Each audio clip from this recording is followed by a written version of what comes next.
southern part as you can, the most dangerous driving you can do in this area. And they were whether it is right now driving as fast as possible. 210 is like, I only listen to mine even this morning because, you know, you can only count on otherwise you get eventually it's going to run out of running somewhere. It's going to be nice. Or because you're going to say, so I got the middle lane. It's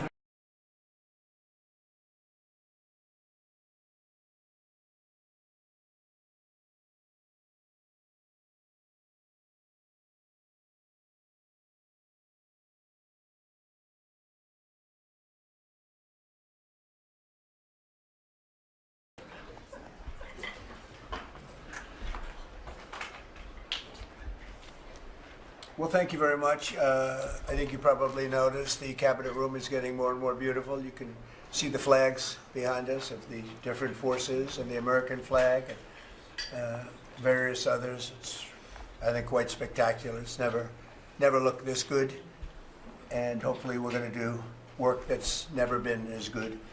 So I think that's basically what's happened in our first year. We've had an amazing year, and this will be our first cabinet after the year, so we're starting our second year. Tremendous progress has been made. I want to thank my entire cabinet for 12 months of unprecedented achievements. We really have. I mean, it's unprecedented. The numbers we've had on the economy and growth, you see them, and that's despite a Democrat shutdown. Without the shutdown, we would have picked up about 1.5 points more than already high numbers, record-setting numbers. So this has been, I think, and a lot of people say it, the most successful year of any administration in American history. First year, there's never been a first year like this, including the fact that we put out, extinguished 8 wars, and another one we think is coming. Steve Witkoff's working very hard, and Jared and everybody else, and I think it's coming. It was just announced that the murder rate in our country is the biggest drop ever recorded. It's at the lowest level in 125 years. First in recorded history, it's the lowest in at least 125 years. It's a wonderful thing. And that crime is way down, and one of the reasons is we've taken a lot of bad people and gotten them out of our country. In some cases, they're so bad that we put them in prison because we don't want them to even take a chance of coming back in, even though our border is very secure, record-setting secure. We had 0 illegal aliens being admitted into our country for the last 8 months. That's hard for even me to believe, but the people that make up the lists are supposedly nonpartisan, but I would say they lean toward the Democrat side. And if they say that, I'm all for it. As you know, we've had a situation take place with respect to Venezuela. I want to just thank General Kane and his staff. Well, the job that they've done is incredible. Nobody's ever seen anything like it. And once it did take place, I want to thank the leadership of Venezuela. We're getting along really well with them. The relationships have been very strong, very good. And they have informed me that they feel there's very good security, very strong security. We're working with the various people involved, including Chris and Doug and everybody on the oil.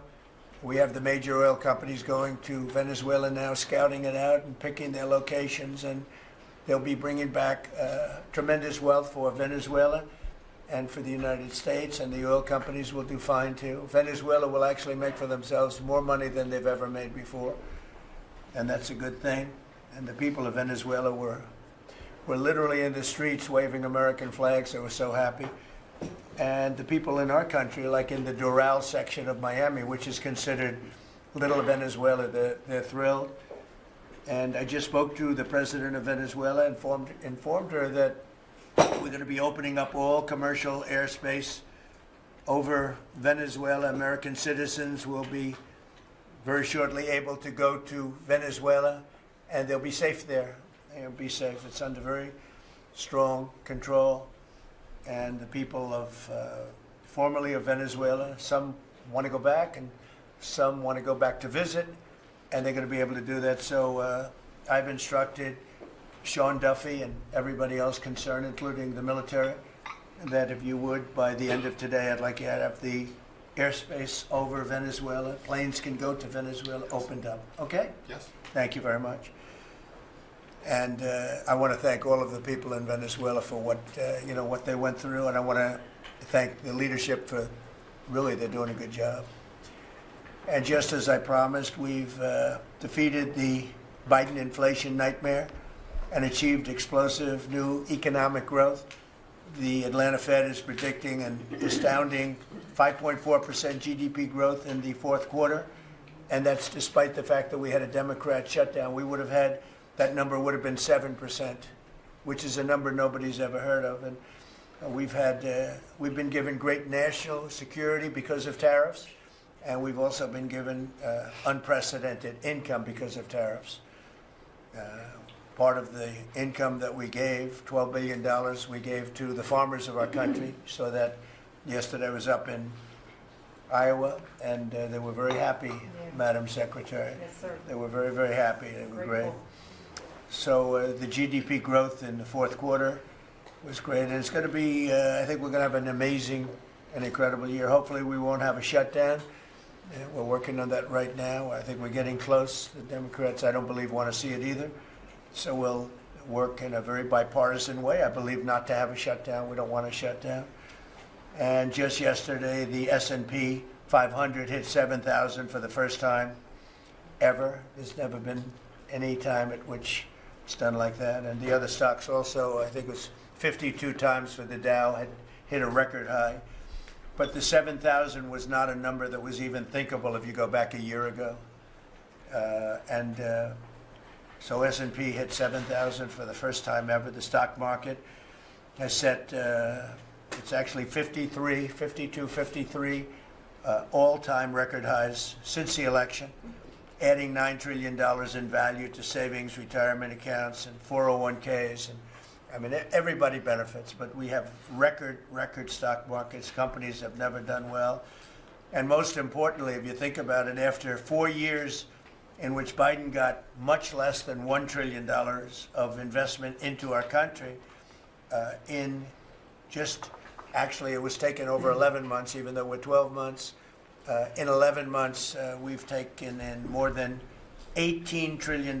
So they did less than $1 trillion, Scott, in a period of 4 years, and we've done $18 trillion in less than 1 year. So there's never been anything like that. No other country has done those numbers, by the way, in history. 10 years ago, one country did $3 trillion. No other, we did $18 trillion is being invested now. Thousands of businesses, plants, equipment all over the country are being built right now. And they're going to be opening pretty soon. And when they open, you'll see numbers like nobody's ever seen before.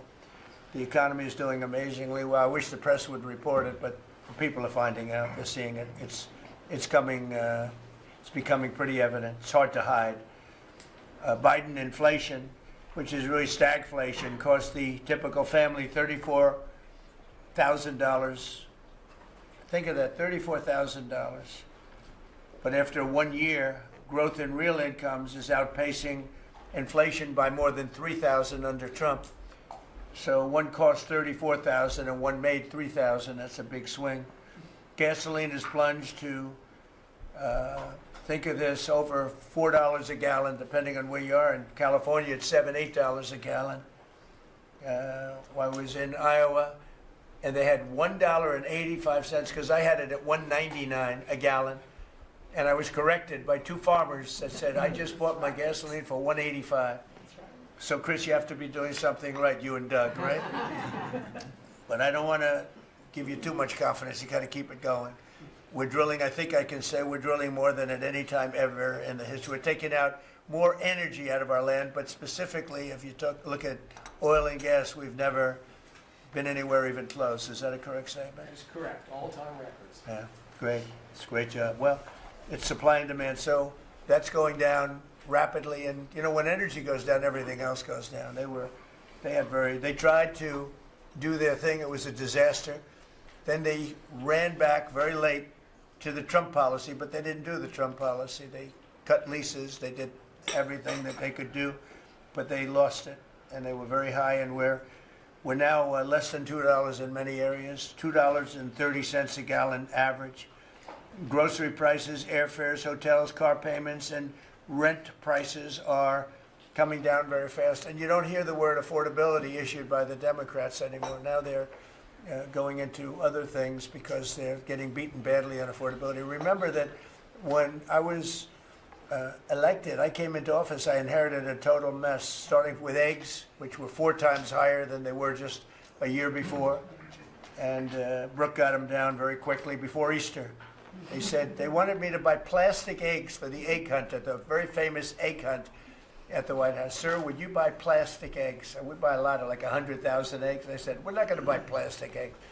And by the time we had the egg hunt, a few months later, we had the prices down pretty good. And now they're really low. Now they're at a very low level.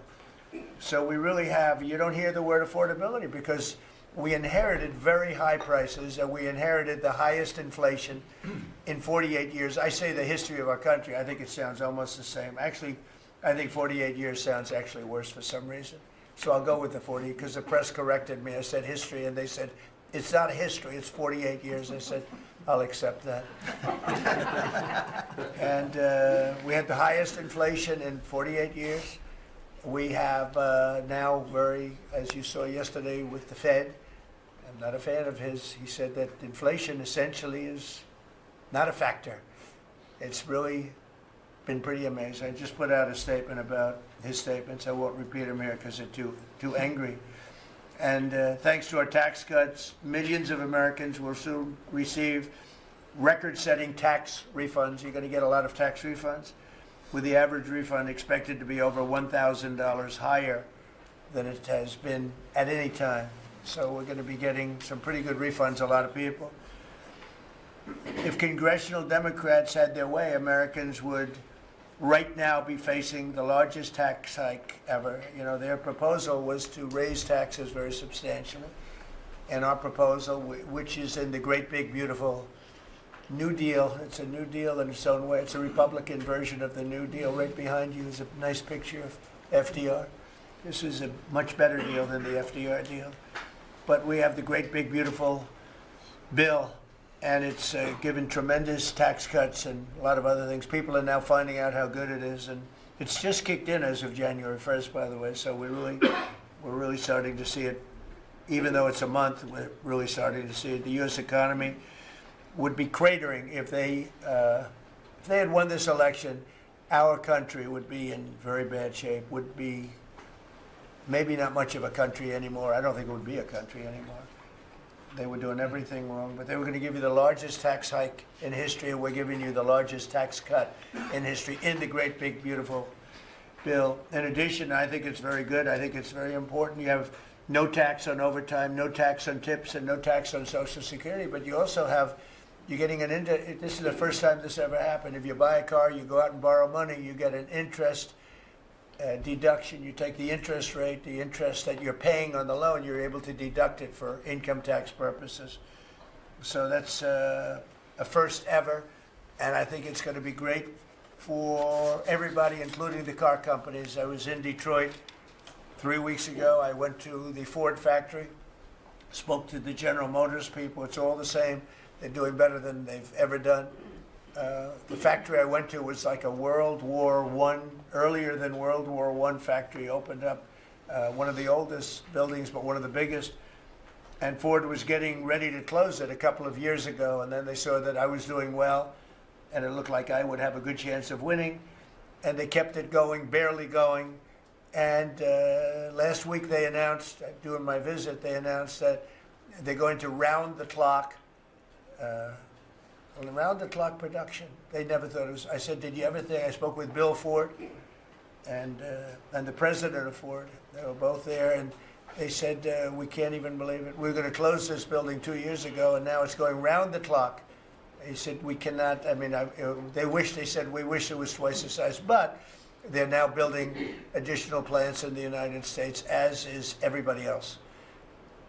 You have AI building, but the car companies, I love the car companies, and you have them, they're all coming back. They're coming back from Mexico, they're coming back from Canada, they're coming back from Japan. And they're coming back from Germany all over Europe. They're coming back, they're building here because they want to avoid the tariffs. They don't want to pay the 15%, in some cases 25% tariff. Could be a lot higher than that if it wasn't working. So because of that, they're all coming back. One statistic yesterday that Scott told me is that for the first time ever, tell them about the steel in Japan, that we are now making more steel. Go ahead, please. So yesterday they reported for the first time in 26 years, the United States of America produced more steel than Japan. And that is entirely driven by your tariffs. Amazing. Think of that.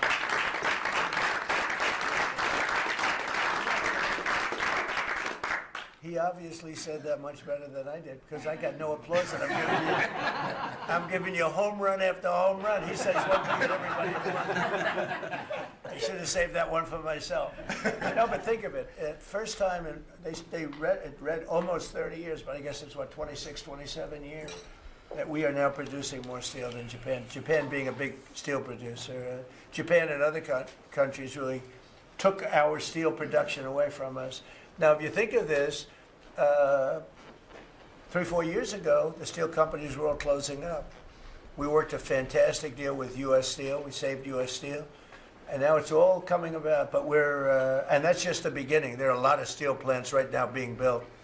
So that's an amazing number. Nobody would have believed that. If you would have said that 3, 4, 5 years ago, people would have said, yeah, it's not a true fact. But so it has to be true because otherwise you question me on everything.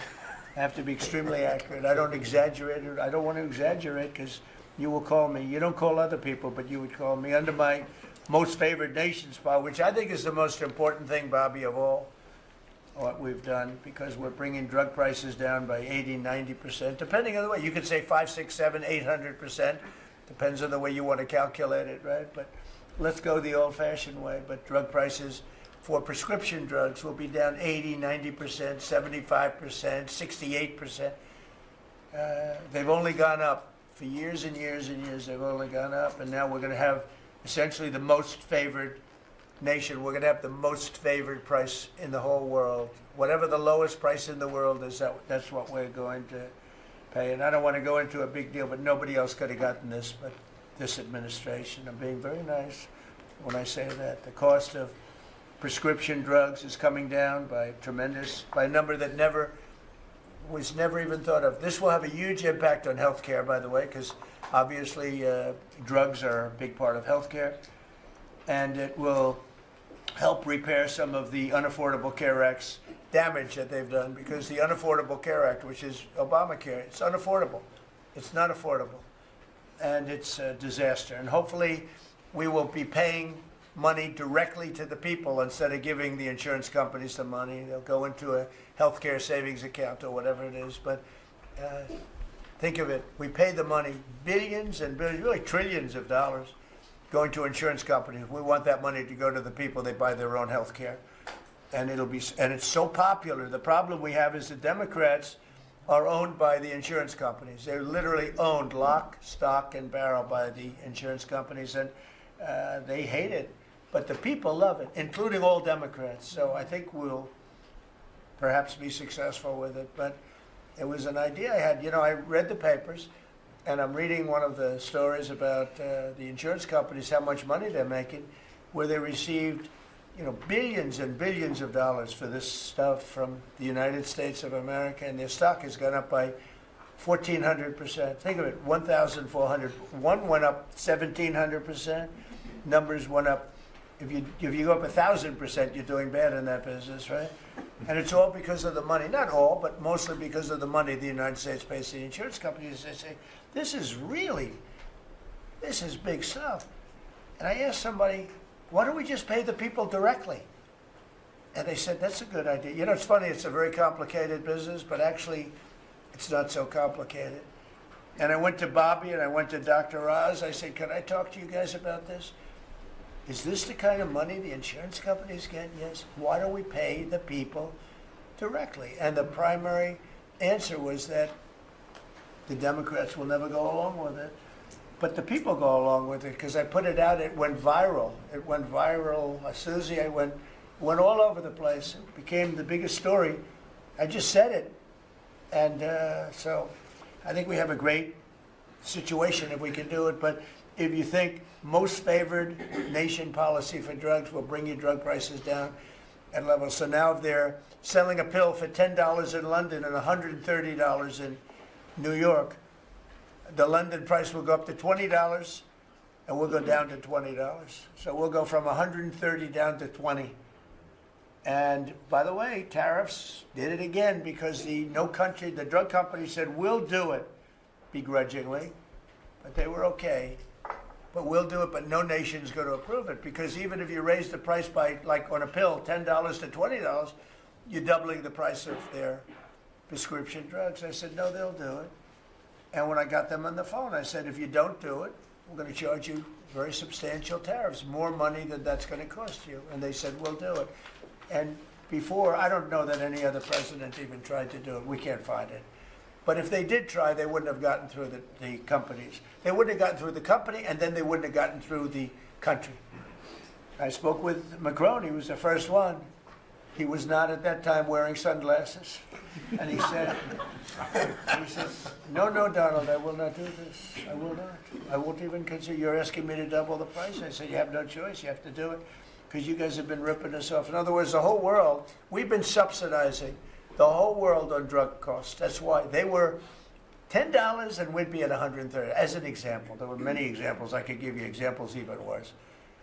He said, no, I will not do that. And I said, yes, you will. 100% you'll do it. He said, no, I won't do that, Donald. You're asking me to double the cost of our prescription. We will not do that. I said, look, you've been ripping us off now for decades. We're not going to do it anymore. You can do it under Biden and Obama and other people. You're not going to do it under us. We won't do it. I said, well, if you don't do it, I'm going to charge you a 25% tariff on all of your wine, champagne, and everything else you sell into the United States. He said, like I said, I will do it. And that was the end of the conversation, right? That was the end of the conversation. So now we have favored nations that everybody said would be impossible to get. And I then had the same conversation with 15 other countries. Every one of them agreed. After a short conference, they all said no. And then within a matter of seconds, they said, we would be very happy to do that. Thank you for asking in such a nice way. And it's a great achievement. I think it's going to be one of the best achievements we've had in this country in a long time. So we're going to be knocking drug prices down at levels never seen before. I want to thank the drug companies because once they agreed, they really did. They felt it was very unfair. One of them told me it's actually a relief to agree because this has been just a rough thing for me, to justify it. Because they couldn't justify it. I said, how come in London I can buy something for $10 and in New York I have to pay $130? And they go, well, it's research and development. I said, yeah, but you have research and development from them. Made in the same factory, made in everything. This is where my friend, who's very successful, I told you, a seriously overweight person, he takes the fat pill or the fat shot. And he was in London and he said, cost $87 there, cost $1,300 in New York. What's going on? He called me up. And, I knew that, but he put it in a very blunt way. I've known him a long time. He's a crude individual, but smart as hell, made a lot of money. But he just thought it was sort of ridiculous. He happened to be in London, and he got the shot, Ozempic, I think, or one of them. And I told him it wasn't working. For him, it didn't work. And he brought up a good point. It didn't work. I told him, he knows who I'm talking about. He's going crazy. He begs me not to mention it. He's not talking about me, ladies and gentlemen. It's not our great vice president. No, but he begs me not to mention his name because he's become very famous without mentioning his name. And he is actually a very well-known business person. But he did make a point. But I knew the point very well. We were always paying far more than any other nation. We were subsidizing the world. Right now, there's no more of that. So we're going to be bringing the drug prices down at numbers never seen before. It's going to have a huge impact, positive impact on healthcare. So with that, we are going to ask a couple of people to say a few words, and we're not going to go through the whole table, because the last time we had a press conference, it lasted for 3 hours, and some people said he closed his eyes.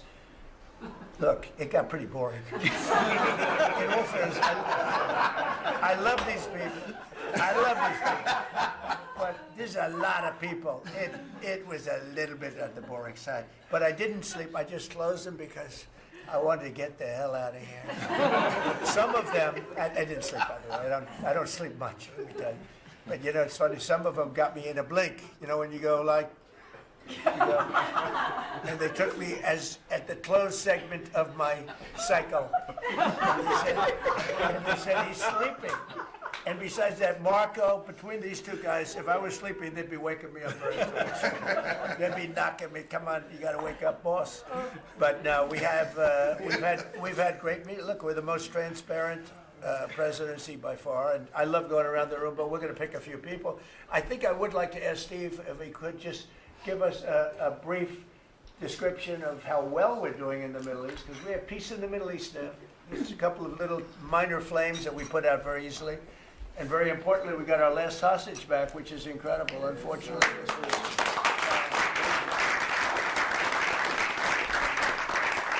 something that nobody said could be done. And I will tell you, Hamas was a big factor in getting all of the hostages back. We were not happy with them, and they had to bring them back. And they found the dead hostages, the bodies of hostages were. And those parents wanted their sons back, I think in all cases sons. But they wanted their sons and their family. They wanted their sons back as much as the people that had living hostages that we got them back to. So we got the 20, but remember, we got hundreds back previous to that. But I always said getting those last 20 back is going to be very tough. And we got them back, and we got all of the bodies back also, which to those parents was just as important as getting back the son that was living. Steve, could you give us a little description, please? Well, your policy of peace through strength, that's what delivered them home. Without that pressure, it never happens. We are in the second phase now. We've stood up for the first time, Mr. President, on your behalf, a technocratic, all Arab government. We've got the terrorists out of there, and they're going to demilitarize. They will, because they have no choice. So we expect that. Pardon me? And now we want to get Hamas no guns, right? Right. They're going to give it up. They're going to give up the AK-47s. A lot of people said they'll never disarm. Looks like they're going to disarm. And they did help us with those bodies, getting them back. And that family is so grateful to you. They called. I spoke to them. Jared spoke to them. You know, it's an amazing story. He broke his shoulder, but he went out there because he didn't want his friends to fight alone. He would be alive today, but for that. He had no reason to go out with a broken shoulder, and he went out and fought them courageously. And died. That's right. It's a great story, and the parents are great. They were the only ones who didn't, you know, they came back pretty rapidly, actually, considering. And we had get some back initially with the initial group. After that, we had to get a lot. That's a tough job. That's a nasty job, too. Who would want that one? That's a nasty job. And between Israel and Hamas working together, if you can believe it, they got them back. And we got the last one back yesterday, and the parents are so happy. It's amazing, actually, how we sent a message to the parents on your behalf, as you suggested, and they were so grateful.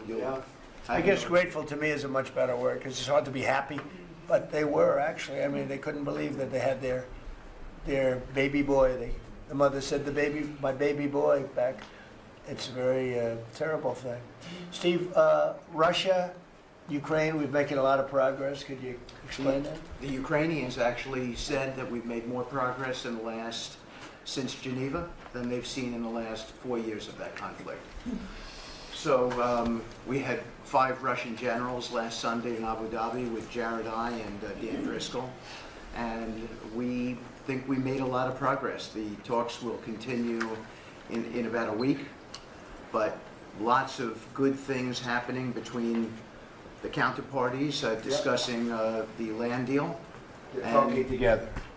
We have a security protocol agreement that's largely finished, a prosperity agreement that's largely finished. And I think the people of Ukraine are now hopeful and expectant that we're going to deliver a peace deal sometime soon. And because of the cold, extreme cold, they have the same that we do. I personally asked President Putin not to fire on Kiev and the cities and towns for a week during this. It's extraordinary. It's not just like cold, it's extraordinary cold, record-setting cold. Over there too, having the same, it's a big pile of bad weather, the worst. But it was, it really, they said they've never experienced cold like that. And I personally asked President Putin not to fire into Kiev and the various towns for a week, and he agreed to do that. And I have to tell you, it was very nice. A lot of people said, don't waste the coal, you're not going to get that, and he did it, and we're very happy that they did it. That's correct. Because on top of everything else, that's not what they need, is missiles coming into their towns and cities. So I just thought I should say it. I thought it was a very good thing, and Ukraine was almost, they didn't believe it, but they were very happy about it because they are struggling badly. I They're think struggling. it shows, Mr. President, how you provide an overarching sort of presence in these negotiations.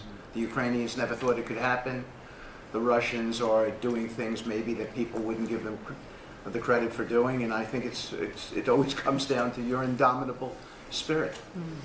Well, it was a good thing. You know, if you think it's cold over here, they say in Ukraine you can add another 20% to it. It was a very cold place anyway, but this was, they see numbers that were so, they've never seen numbers like that, cold numbers like that. So it was, I thought I should mention it. Could I ask Scott Bassett, we have so many things happening, could I ask you to maybe say a few words, please? Yes, sir. So the one big beautiful bill that was passed on July 4th last year, we're starting to see the effects kick in. You mentioned the great economy. One of the things in the one big beautiful bill, Mr. President, it was an honor to host you, and as you said, the best rapper in the world, Nicki Minaj, at yesterday's Trump Accounts Summit. We've now had 1 million people sign up for Trump accounts just this week. We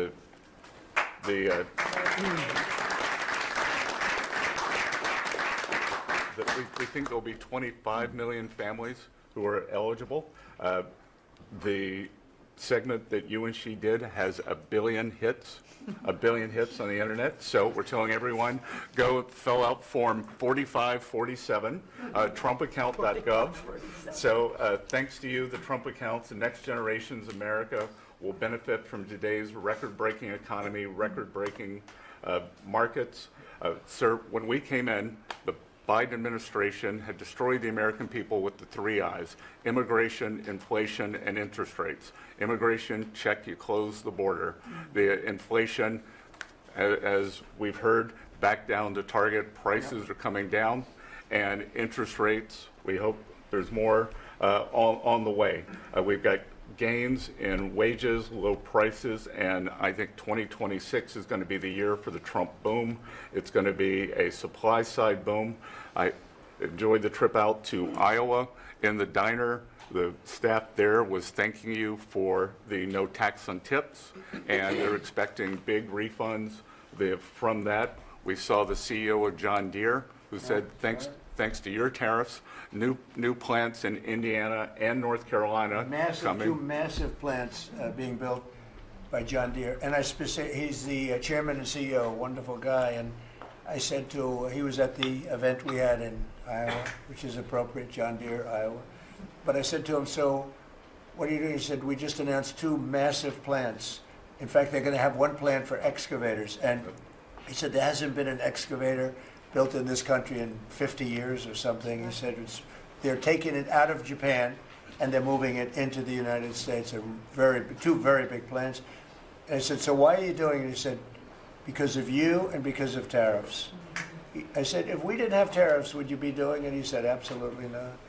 So it's very important, and I hope we're going to be successful with the Supreme Court case, because we're waiting, and we're taking in hundreds of billions of dollars, and we don't want to give it back, number one. And Number two, and you know, the people that are fighting us on that case, by the way, are China-centric. These are people that are for China, but they're also outside of the United States. These are countries that have ripped us off for years and years, charging us tariffs.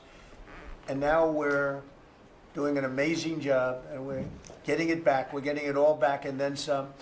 And they're the ones that are leading that lawsuit that we have in front of the United States Supreme Court. So it's a very important lawsuit for our country, and hopefully it's going to work out.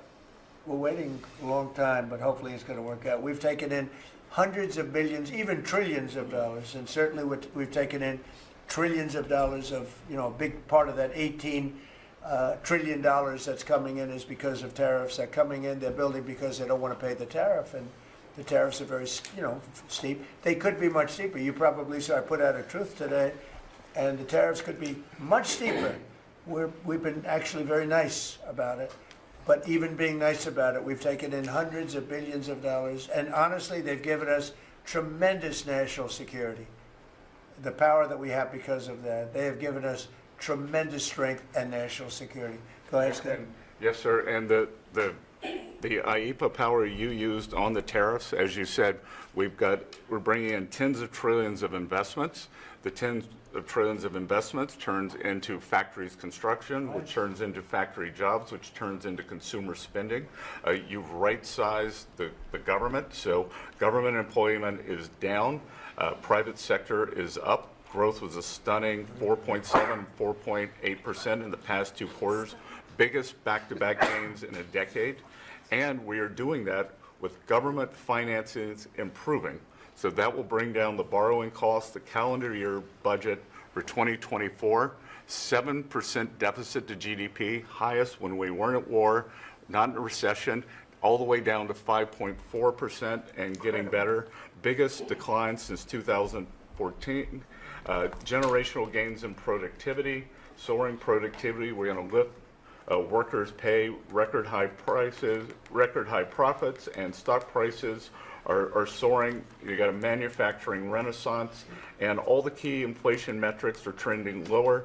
Over the past 3 months, the consumer price index is just 2.1, and core prices are even lower at 1.6, and I think that could trend below 1, given energy, as you talked about, the pharmaceutical discounts, and rents. So we're expecting a great year in 2026, Mr. President. And we're going to be announcing next week, I think sometime, Scott and Howard and everybody, we're going to be announcing the head of the Fed, who that will be. And it'll be a person that will, I think, do a good job. We're paying far too much interest in the Fed. The Fed rate's too high, unacceptably high. We should have the lowest. And I think you read my statement today. I put out a statement before the meeting. But we should have the lowest interest rate anywhere in the world, because a lot of these countries are successful only because of us, because we allow them to have surpluses. And without surpluses, some of the countries that you most respect financially, that you say, oh, this one, that one, this one, that one, they're successful because we allow them to have surpluses. And we could easily stop that with the powers that we have, but we don't.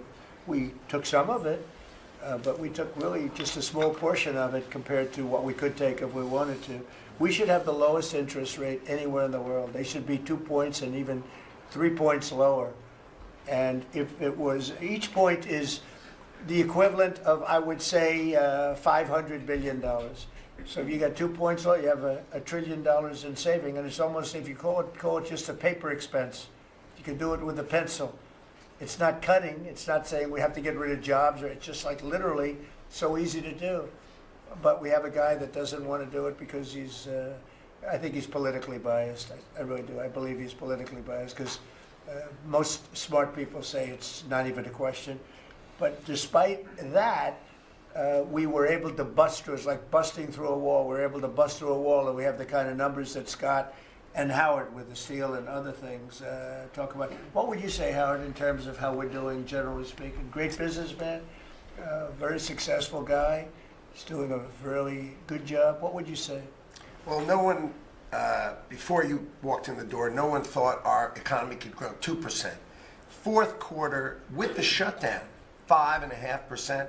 And that means the first quarter, you could see the United States of America, with its $30 trillion economy, grow in the 6% range. And no one thought that was possible. That's how you get jobs. That's how you get money down. That's how you fix the deficit. You are fixing everything with your policies. You have changed America and created the golden age. Thank you. And with the help of the Fed, because we really, we want help, not hindrance. Why would the Fed hinder? But with the help of the Fed, with the right choice, if we make the right choice, a lot of times you make a choice, you think it's good, and it turns out to be not good. But with the help of the Fed, we could hit numbers that have never been hit before. We could hit 8, 9, 10. There's no reason why not. And, I talk about, if you go back 20 years, 25 years, I'm old enough to remember, when we had good news, when you announced good news, the stock market went up. You announced anything good, the stock market went up. You announced bad, the stock market went up. And that's the way it should be.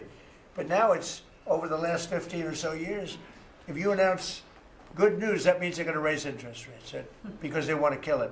So you can never really be that successful because you announce all record numbers, great, because they're afraid of inflation. But growth doesn't have to have any impact on inflation. It can make inflation go down in many cases. So, and you've seen that with us. I mean, we're growing at a much faster rate than anybody thought was possible. We have very controllable inflation. With Biden, we were getting killed, and we had the worst inflation in 48 years in history, in the history of our country. And that's with going down. So growth is a great thing.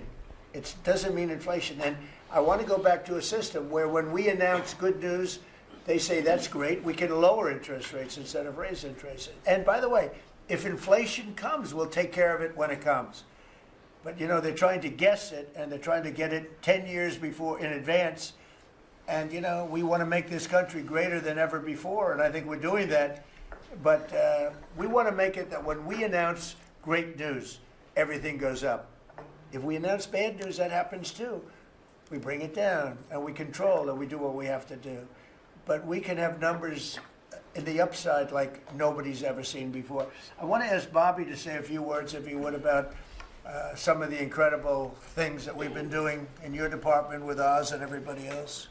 Mr. President, we're in the process of implementing your great healthcare bill, which is going to increase affordability, drive down costs, and increase the quality of healthcare for every American. You mentioned MFN, Most Favored Nation. We now have agreements with 16 of the 17 drug companies. And you asked us to do something, Clinton had promised to do this, Biden had promised to do this, Obama, Bush had all promised to do it. None of them succeeded. It was regarded as impossible, and you made it 10 times harder. As you said, not only do I want MFN, but I want them to all reshore their production to this country. And they don't have any money to do it because we've taken it all from them. And I want to make sure we continue to lead the world in innovation. We succeeded in all of those goals, and the proof that we did that is after we signed those agreements, the stock prices for those companies went up $1.3 trillion. Amazing. And they are reshoring. Eli Lilly is building 6 new plants, including an API plant. So the next time that we have a pandemic in this country, we're not going to be stuck buying API from China, who cuts us off. We're going to be able to make it right here. Novo Nordisk is building 4 new plants, and we are going to be releasing Trump RX so that every American can get the lowest prices in the developed world. In some cases, they're going to be lower than the lowest prices in the developed world, and that's going to be happening sometime probably in the next 10 days. So we're doing rural health care. We sent out $10 billion last week. The states have that money. They're going to be giving it to rural hospitals sometimes in the next 2 weeks. And we're going to revolutionize rural health care in this country. You are raising the influx of federal dollars to rural health care by 30% over the next 5 years. So 30% every year, more dollars, federal dollars, are going to be flowing to them. It's going to allow them to rebuild their decaying infrastructure, to retain providers, and also to revolutionize the use of AI and other technologies. which is going to dramatically lower the prices for rural Americans and raise the quality of their health care. Brooke and I released the dietary guidelines, which have been received incredible acclamation from both sides of the aisle. We are going to change the food culture in this country. Brooke gives away $405 million a day to buy food for Americans, and the WIC program, the Head Start program, SNAP, school lunches, the VA, and the military. They're now going to be getting real food for the first time. And Brooke came up with the ingenious idea of requiring every store in this country that accepts food stamps to double the amount of real food that they're selling. And this is going to drive changes in the market, and it's going to lower the cost of meats, of proteins, of whole grains, of fruits and vegetables, so that every American will have in their reach an affordable meal that actually is real food. 70% of American kids now are, 70% of the diet of American kids is now ultra-processed foods. That's why we're spending $5 trillion in treating chronic disease in this country every year. We are attacking fraud. We have Oz finding hundreds of billions of dollars of Medicaid, Medicare fraud in states like Minnesota and California, and we are clawing back that money. We also accomplished something that every American has promised, which is prior authorization. Now we have 80% of the insurance industry that has agreed to eliminate prior authorization in almost all of their procedures. So that this is going to dramatically change the experience of every American with the healthcare system. When you go to your doctor at your point of care, before you leave that office, you will know whether the insurance company is going to pay for the procedure or not. And that is going to, as I said, change the experience. We're also doing price transparency, which you asked during your first term. It never got implemented because the Biden administration never enforced it. We brought more enforcement actions against hospitals than in this 1 year, and the Biden administration brought in 4 years, and we're doing a crackdown so that every American, when you go to a restaurant, you look at the prices before you buy the meal. You ought to be able to do that when you go to a hospital, and by the time that we leave office, every American is going to have that guarantee. We're doing a lot of other stuff, but we were told to keep it short. So. And the autism that's moving along, really, is that We've commissioned now dozens of studies, maybe over 100, and we are going to get those done for you. Good. That's so important. Also, Eli Lilly, Merck, Pfizer, every drug company, they're spending trillions of dollars right now, as we speak, building plants in the United States because they want to be able to save a lot of money on tariffs. It'll be hundreds of percent, 100%, 200%, 300% in 2 or 3 years from now. So I said, you better have your plant built because in 2 years from now, before I leave office, it'll be a sad day, very sad day for me. But before I leave, every one of these plants better be built because you're going to be paying 300% tariffs. And they're all building their little hearts out. I spoke with the head of Eli Lilly, who's a fantastic guy, a star, actually. He's a star, very smart.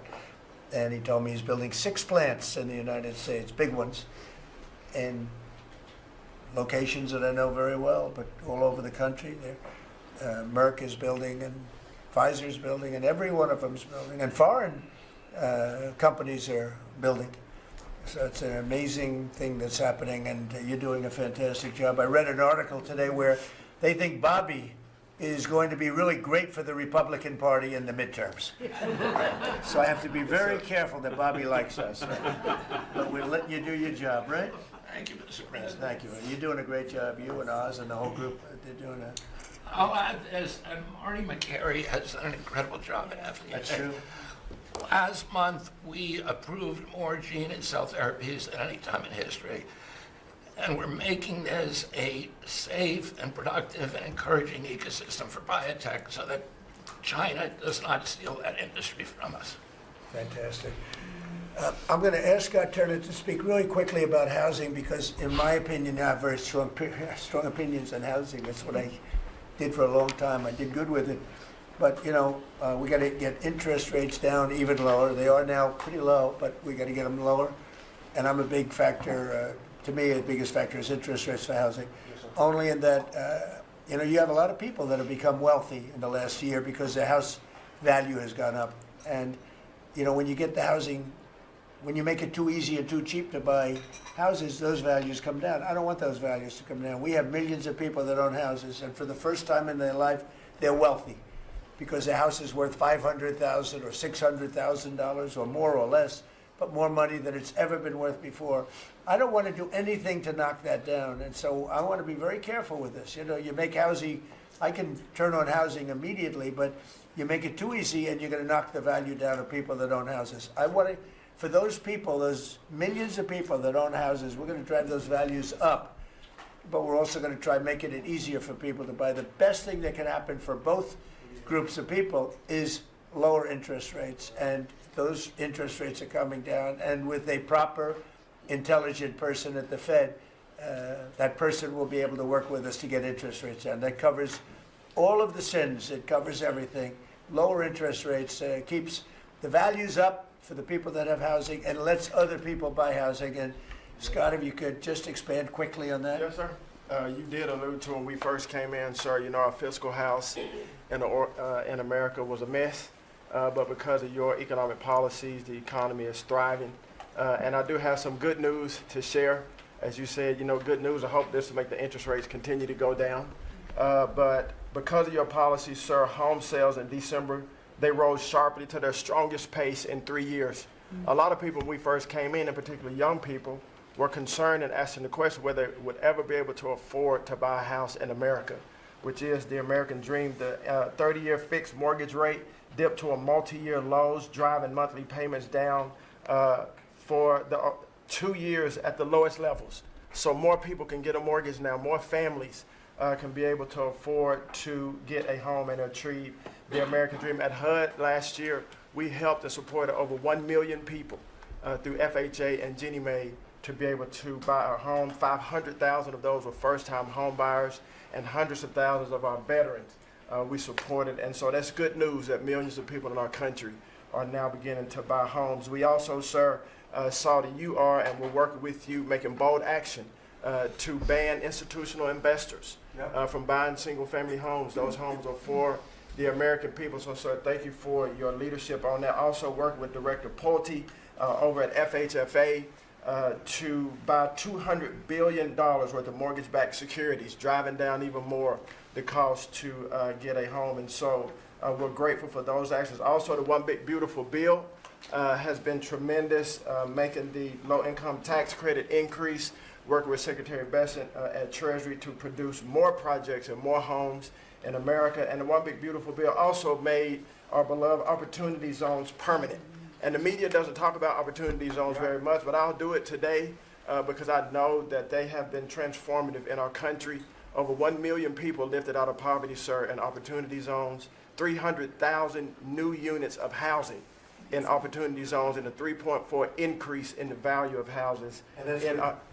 By the way, we have to give him credit. Senator, he's a great guy. Tim Scott came to see me, first administration, first term, and he had this idea for opportunity zones. And he gave me the idea. We did it. We implemented it. It's one of the most successful programs in the history of our country, and nobody talks about it. The press doesn't talk about it, but I want to just tell you, Tim Scott, Senator, South Carolina, did a great job, right? Did a wonderful job, yes, sir. Did a good job. He's a good man. Yes, sir. And so those have been made permanent now. Will help millions of Americans to be able to afford to buy homes. Also, the One Big Beautiful Bill has been allowing HUD to make sure, working with the Department of Homeland Security, that every person that lives in HUD-funded housing is an American citizen. A blind eye has been turned prior to us being here to people living in HUD-funded housing, but no more. We're going to take account and transparency to make sure. And so there's a lot of crime that goes on in public housing, but we're coming after the criminals and making sure that everybody in there is an American citizen. So thank you for your support. We are now have taken possession of our new building in Alexandria, and we're going to save the American taxpayers hundreds of millions of dollars. So, sir, thank you for your support and your leadership. Thank you, Scott. Great job. Appreciate it. One of the things Scott said, though, is, again, existing housing, people that own their homes, we're going to keep them wealthy. We're going to keep those prices up. We're not going to destroy the value of their homes so that somebody that didn't work very hard can buy a home. We're going to make it easier to buy. We're going to get interest rates down. But I want to protect the people that for the first time in their lives feel good about themselves. They feel like that they're wealthy people. And I want them to understand it. There's so much talk about, we're going to drive housing prices down. I don't want to drive housing prices down. I want to drive housing prices up for people that own their homes. And they can be assured that's what's going to happen. Chris, could you say a few words about energy, please? You bet, Mr. President. I can say with confidence that your energy dominance agenda is firing on all cylinders. The United States oil production today is greater than Saudi Arabia and Russia combined, the number 2 and number 3 producers. Our natural gas production today is greater than Russia, China, and Iran combined, the 2nd, 3rd, and 4th largest natural gas producers. Huge production in the United States. Secretary Burgum at the Interior Department has taken in more money on oil and gas lease sales in the first year of this administration than the entire 4 years of the Biden administration. And beyond oil and gas, 6 new coal leases under this first year of this administration from the Interior Department, and coal production is growing again in the United States after years of decline. And this beautiful clean coal was the MVP of the huge cold snap we're in right now. I can say with some confidence, hundreds of American lives have been saved because of your leaning in and stopping the killing of coal and revitalizing coal. Coal, over the last few days, where we're at peak demand in electricity, has delivered 20 times more electricity than solar and batteries. Think about that, 20 times more. An industry cold doesn't mind very cold weather, right? Clean. You're not allowed to say the word coal without proceeding by saying clean, beautiful coal. Clean, beautiful coal. It's not affected by bad weather. Rain, snow, sleet, freezing cold.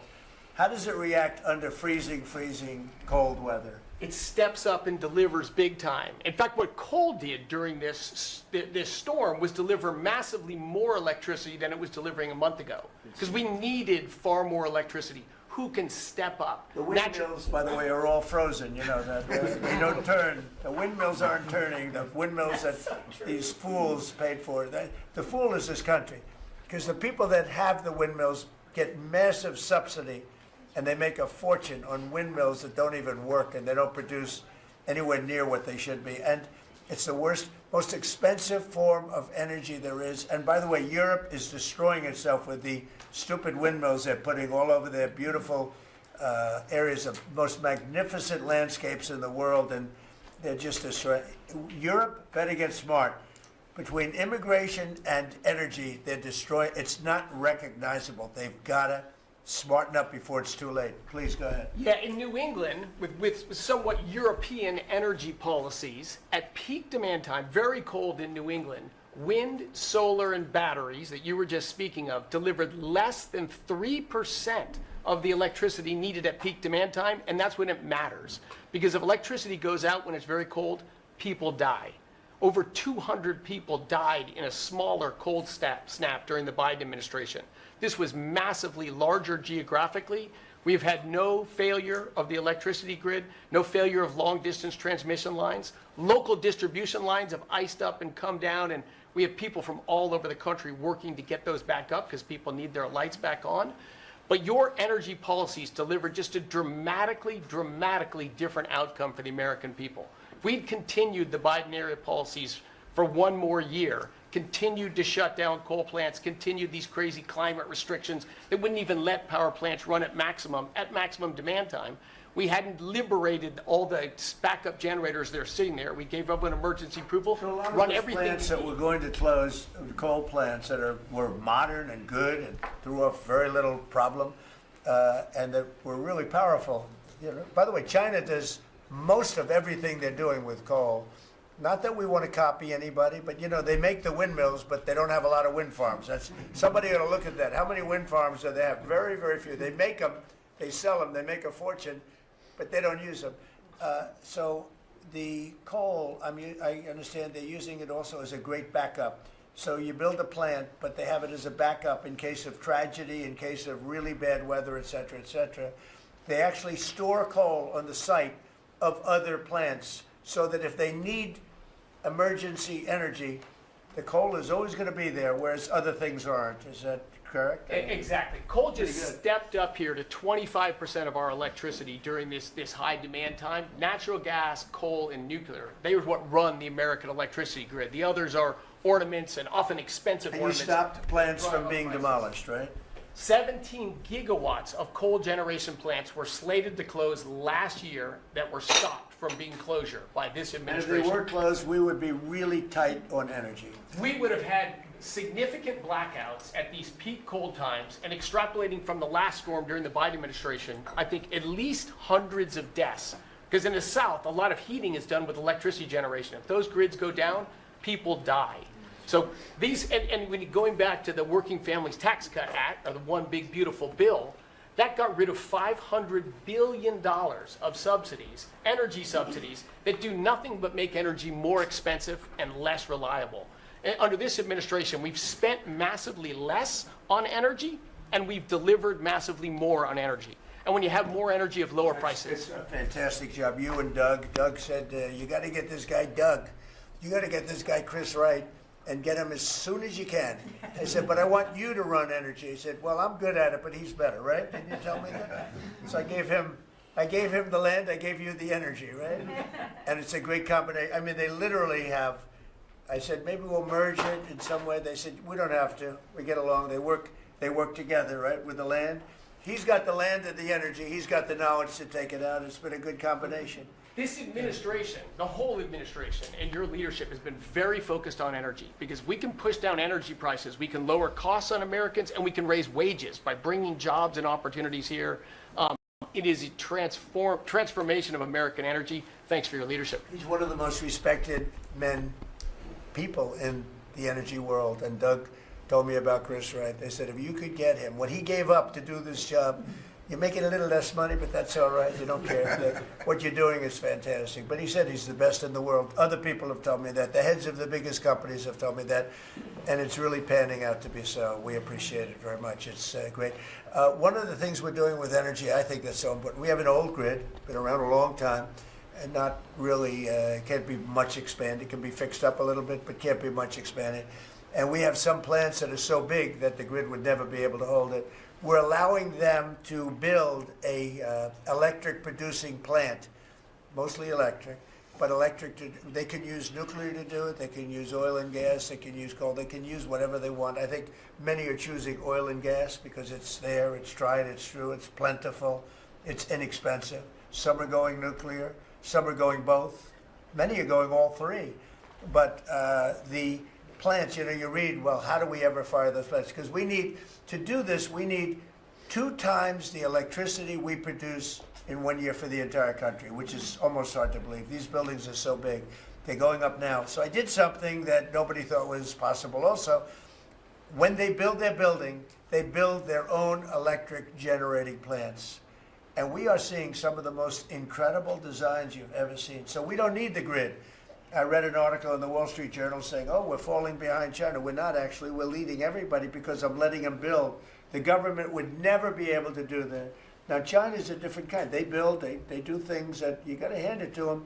President Xi, they build vast amounts of energy. They don't have certain constraints that we have in this country, but we're more than topping them. We're leading China by a lot on AI, and it's primarily because I'm allowing them to build with their plant their own electricity. If they had to rely on the grid, they wouldn't have any power. You wouldn't have any power for anything. And they're building the electricity. And one of the reasons I'm able to do that is we have a very capable man in the room named Lee Zeldin. He may be in the room someplace. Is it his normal place? He's there. He's always there. Most reliable, solid guy. And he's done an amazing job. Could you just explain that? And also, because of the fact he's so good, California has a problem. The hardest permit to get when they lost 25,000 or so houses, which shouldn't have been lost, they should have allowed the water to come down from the Pacific Northwest, which was very plentiful. But they didn't do that. They lost 25,000 houses. Lee and his team gave them the most complicated permit within 20 days. Everybody, every single house that burned down got the federal approval.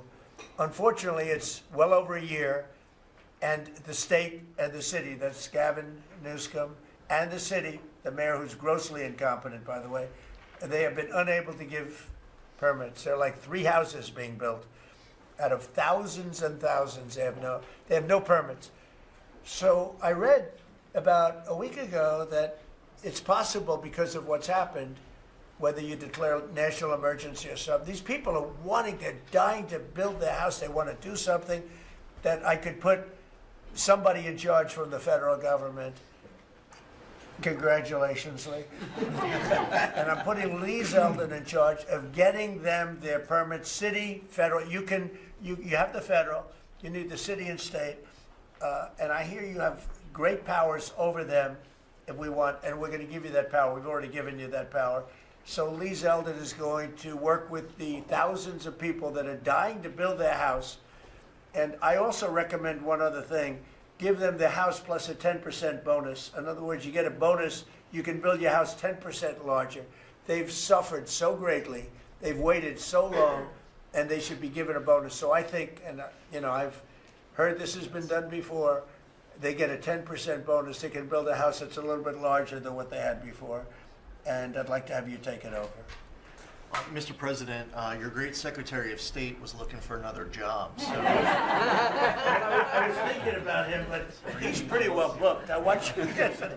He did a great job yesterday, but he's a little booked up. Let's go, Lee. Talk. No more ideas like that, Lee. When President Trump came into office, he immediately signed an executive order giving EPA 30 days to complete our Phase 1 hazardous material removal, so that the Army Corps can come in and complete their Phase 2 debris removal. So at first, the response was that was going to be impossible. Good luck trying to get it done maybe by the summer. But we figured it out because operating at Trump speed, the president was just sworn in. We had to get it done, and we got it done in less than 30 days. The Army Corps then came in and completed the debris removal. So the federal government, while the governor has tried to accuse this president of not focusing with a laser on putting all of the weight of the federal government into getting this done, it happened from the moment he was sworn into office. SBA came in. I think it was about half of the disaster loan money, billions of dollars from last year went towards these residents and businesses. So the full weight of this government. But right after I was sworn in, which was actually a year ago today, my first trip was to East Palestine because the vice president never forgets his home state. The second trip was going to Los Angeles. There were people with contractors all over Palisades and Eaton ready to rebuild right then and there. You're talking about a year ago. And now the frustration, the passion that we all hear from all of these Los Angeles residents. And President Trump, he's made it clear to us that he's heard enough. And the message should be heard loud and clear to that local leadership. They should be motivated listening to this right now. And when this cabinet meeting is over, if it hasn't been done already, is that they need to go into the office where these permits are just laying around, flip over tables if you have to, fire people if you have to, and get all of these approvals done so that people can rebuild their lives. It's been a year, and this president has had enough. So whatever you can do, that's going to be very important. And it's so sad, those people, we were there a few days after the fire. You were there with me. We're walking down the streets. The people are devastated. The love that they had for that property was everybody was going to rebuild, and they thought they could do it immediately. They should have. We gave it to them so quickly, but they can't get their permits. They still can't build, and they're losing spirit too. I mean, a lot of people are losing spirit. And the other thing I'd like to talk to you about and other people about that happen to be sitting around the table. They want to build a low-income housing project right in the middle of everything in Palisades. And I'm not going to allow it to happen, okay? I mean, maybe it's politically correct, maybe it's not. I'm not going to let these people destroy the value of their houses. I built a lot of low-income housing. I made a lot of money building low-income housing. I know more about it than anybody. We're not going to allow this guy to build a low-income housing project on top of everything else in the middle of that mess that was created by the fact that they didn't allow water to come down from the Pacific Northwest, okay? And I'd like you to have that stopped and stopped immediately. No financing. That might be you, Scott, because they'll come to you for financing. It's never going to be approved. You would never, but Scott thought it was a horrible thing. So there's going to be no financing for low-income housing. Let the people build their houses, and as fast as you can, help them, help the mayor and help the governor get their permitting done, okay? Yes, sir. Okay, thank you very much. Kelly, I think you were just alluded to, are you helping some of the people out there with loans? Yes, Mr. President, thanks to your leadership, you also helped put the fires out. Your executive order got water to the scene in your earliest days of your presidency. So you've been there from day one. We've been out there twice now. There had been no changes until your executive order this week that is allowing that permitting to happen quickly. We have 16,000 structures burned. We have put loans out on 12,000 of them for $3.2 billion.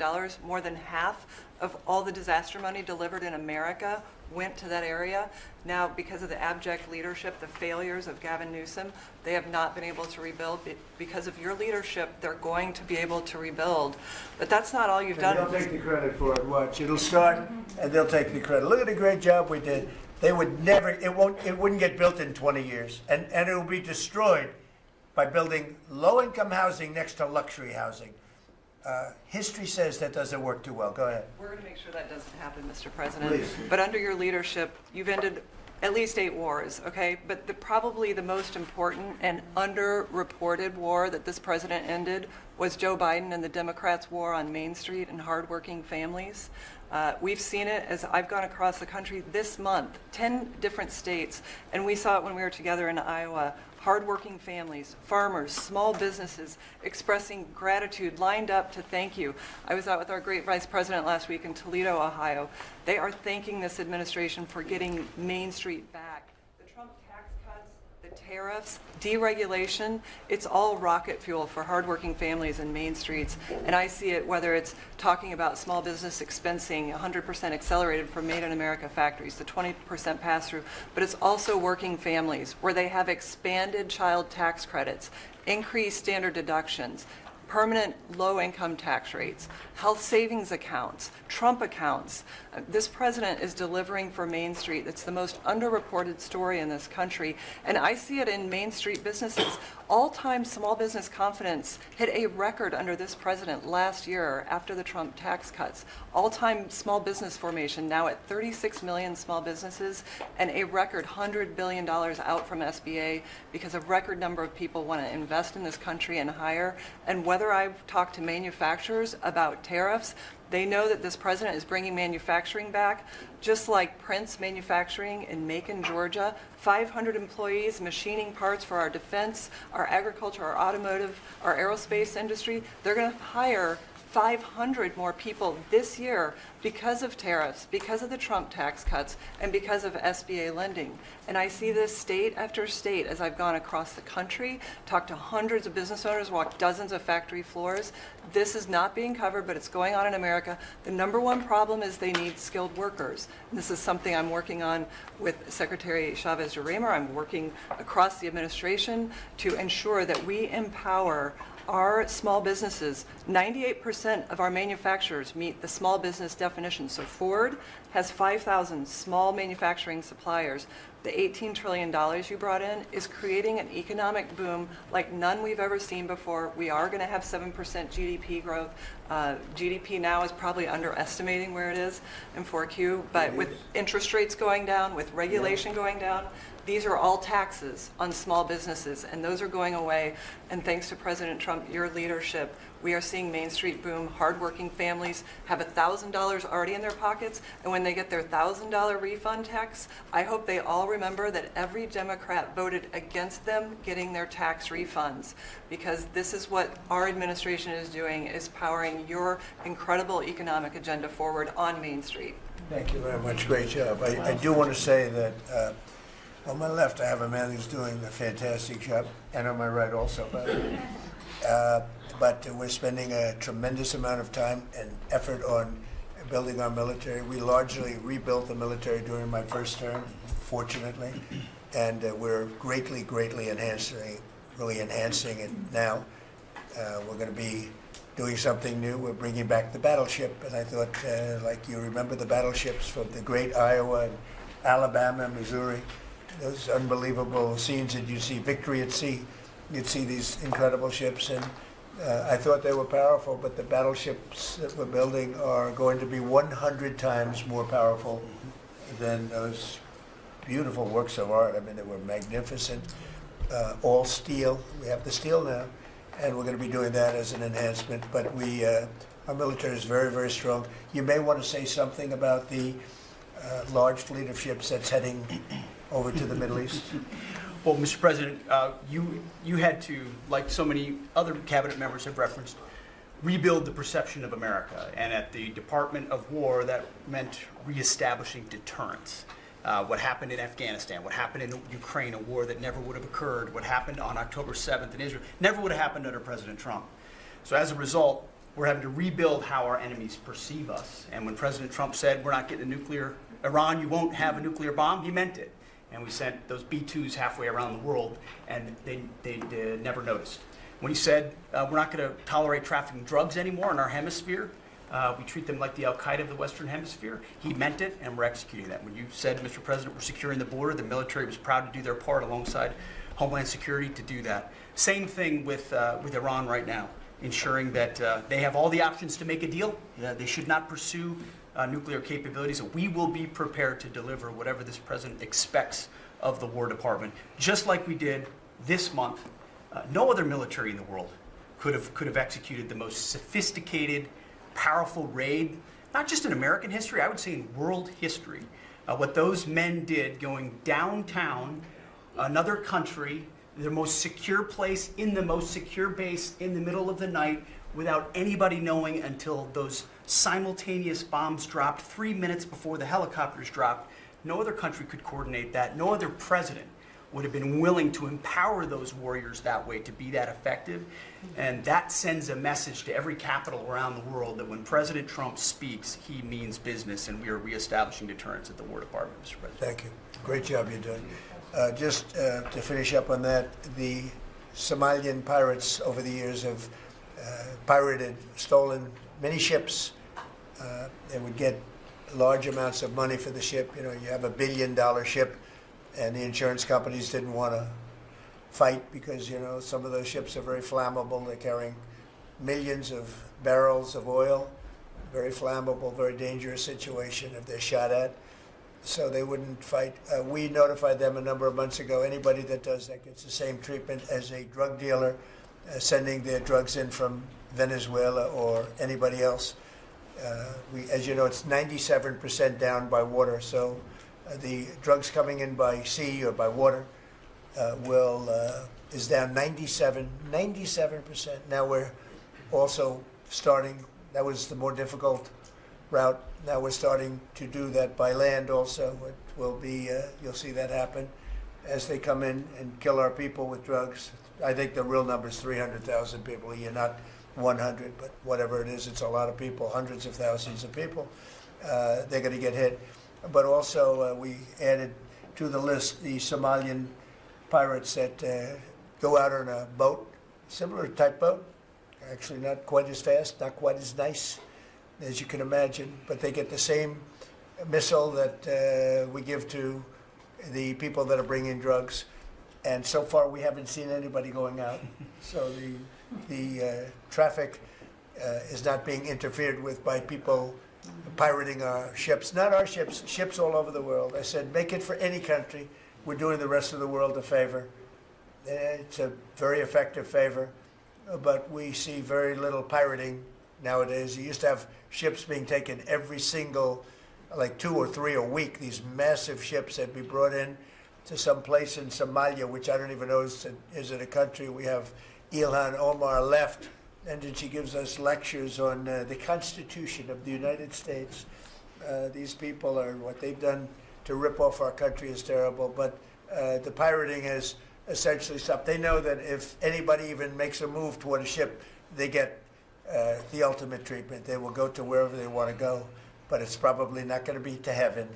I can't imagine, but they get hit very hard, just like a drug dealer, just like the boats, the ships that are coming in. Every boat that comes in with drugs on it that we take out, we just saved 25,000 American lives. Each boat is the equivalent of saving 25,000 American, mostly American, but American lives. So I just wanted to let you know that, and Pete's been totally authorized to do that. And they know it's going to happen, and it seems that all of that brisk business that they had has been stopped in its right in its foot. So I just want to thank everybody for being here. My cabinet has been amazing. I like this much better than going around for 3 hours. We'll pick on other ones. Pam, you're doing great. We're all doing great. JD, if you'd like to say something, you can. Would you like to really quickly? He is, after all, the Vice President of the United States. It's okay, sir. I'm here for the free coffee. I just say it's an honor to serve with this group, and we're doing a lot of good for the American people. We're very proud of it. Yeah, we're very proud of the country. We're very proud of you. Thank you very much, everybody. Thank you.